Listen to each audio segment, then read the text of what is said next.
Gani, the 1988 Toyota Crown Royal Saloon. It's the only one in SA that's alive and not damaged. Car comes with factory air suspension, but the bags gave up, so you put the air suspension, full system, double barrels all round, with a new management, double compressor, and it's working perfectly. Sitting on 16-inch U-inch ocean, brand new tires, the full refurb. The car still, everything is original. Motor stock standard, interior stock standard. Nothing has been done to it. Everything working. Every button touch in the car works. 100%. I heard some touch up to the paint.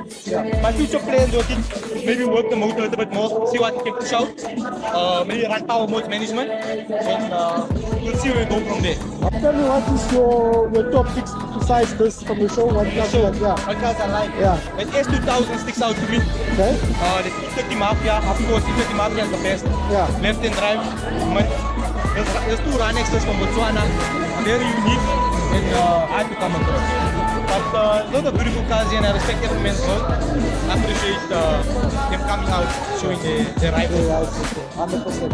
Thanks a lot, Thank you, I man. appreciate it.